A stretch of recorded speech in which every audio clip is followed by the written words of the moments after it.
Ivo, everybody talks to you about your serve, yeah? But what do you like to talk about? About random stuff I like to because about weather, pizza, I don't know, about food, Pizza? food, traveling, yeah. Well, pizza. What is your favorite pizza?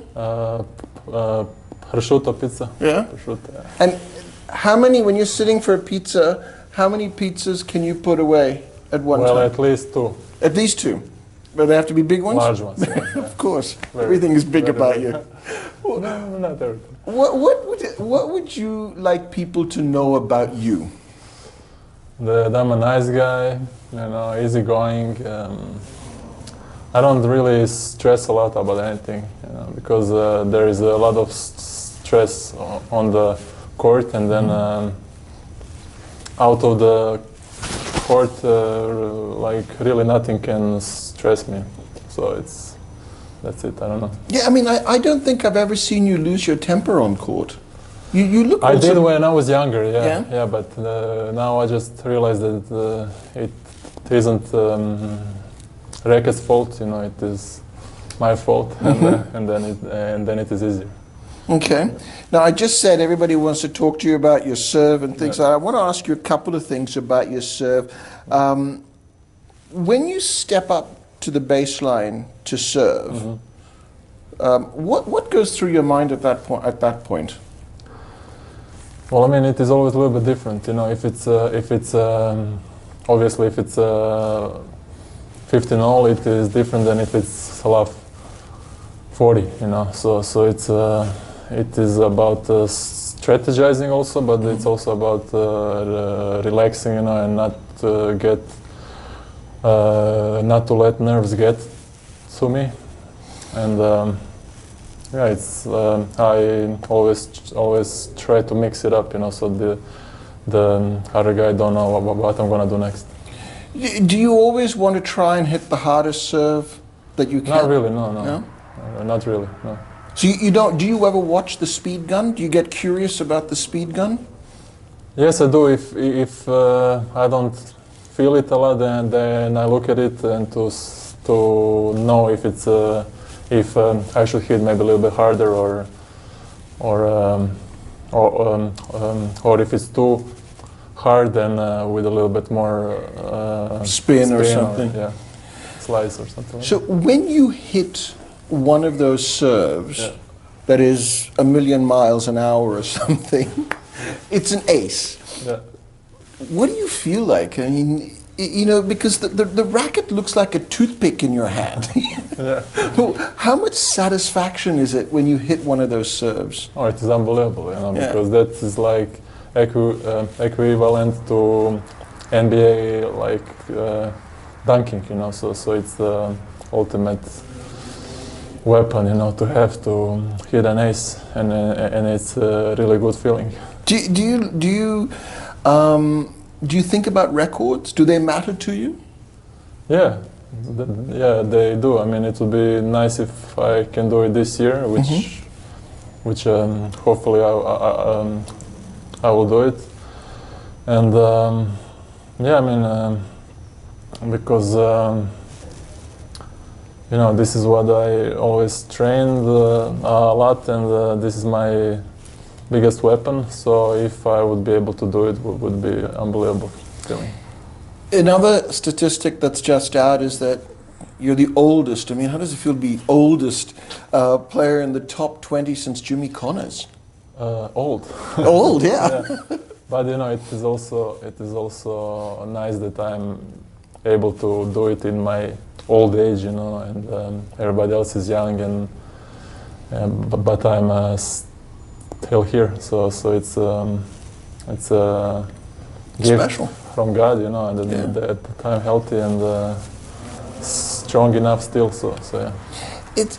There's been such a turn also with the age of tennis players. There are so many players now, 30 and something. Roger, Ferrer, Radic, yourself, all these other. Why do you think so?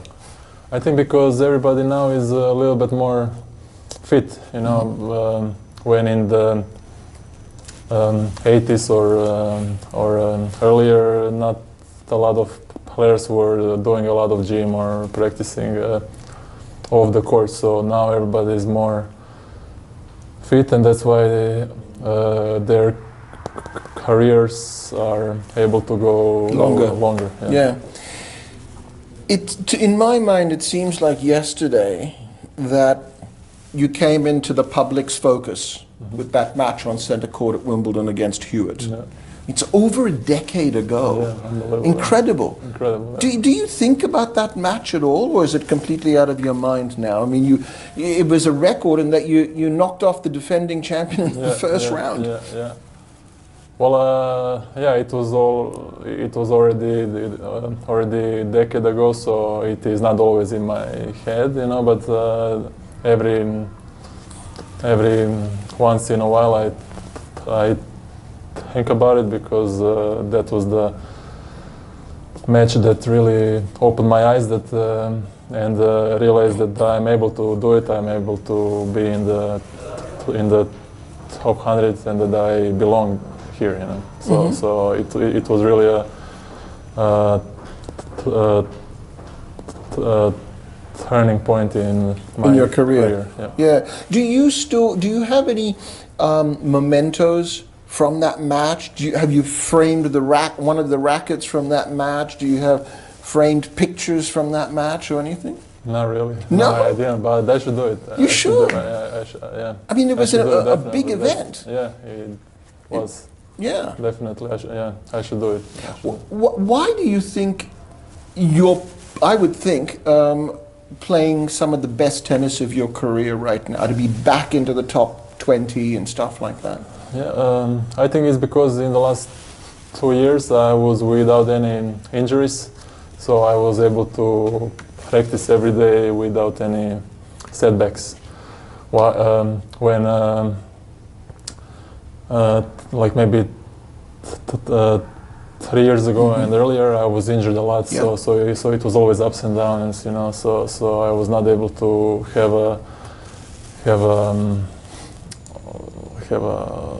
a consistency. Yeah. But now in the last 2 years, I was able to do it. Yeah.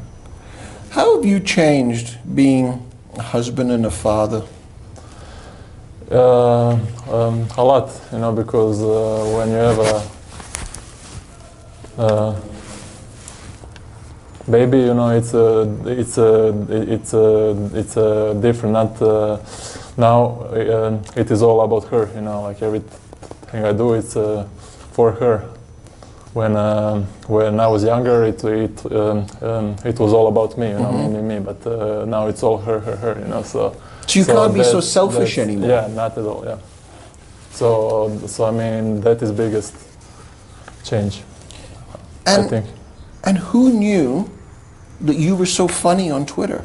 Yeah, who knew? Where did that come from? I don't know, from like deep within.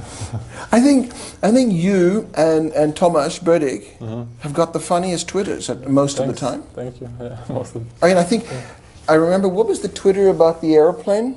First time about a convertible airplane. Remember that one?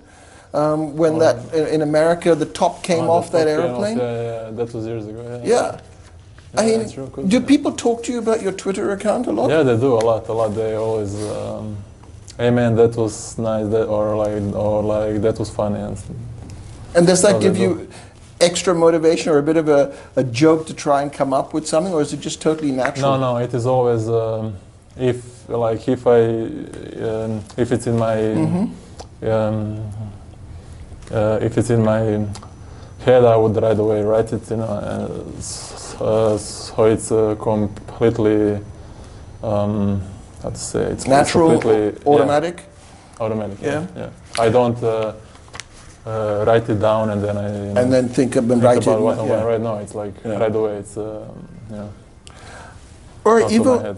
My last question. You're saying you're old. What are you? 36. All right. Did I say? I said. Okay. What do you say? What? 36, 37? Yeah. 36. How much longer do you want to play? Because you were saying before that you feel you can play a few more years. How much longer do you want to play? I think maybe 8 or 9 would be okay. 11 or 9 8 years. or 9, yeah. Hey, Ken At Rosewall least, did it. Yeah, at least, yeah. Ken So Rosewall if he played can into do his it, I can 40s. do it, yeah. Martina I can just hit Navratilova. aces and There that's you, it, yeah. exactly, That's all exactly. Yeah, that is all I need to do. And after 8 or 9 years, what do you want to do after you finish playing tennis in 8 or 9 years? Then I would maybe doubles, you know, for another 8 or 9, and then that's it. You play doubles and the other guy doesn't have to do anything. Yeah, just ace and that's it. I mean, I don't have to run at all. Yeah, I mean, one step and you're on the other side. Yeah, true. You know, but in all seriousness, when it is time to finish, have you thought about what you want to do or not? Yes, I did. Obviously, I would stay in tennis because this is what I was doing all my life and this is what I know. So I would not go into like new stuff, right. you know. But this is what I would like to do. I don't know yet how in which direction. Is it coaching or something else? But yeah, definitely tennis. Well, hopefully we'll talk again in 8 or 9 years, and then we'll see how many more aces you like, get. You will have the beard and I'll, without any teeth and stuff. But yeah, it will be fun. Ivo, thanks very much for your time. No problem. Thank you.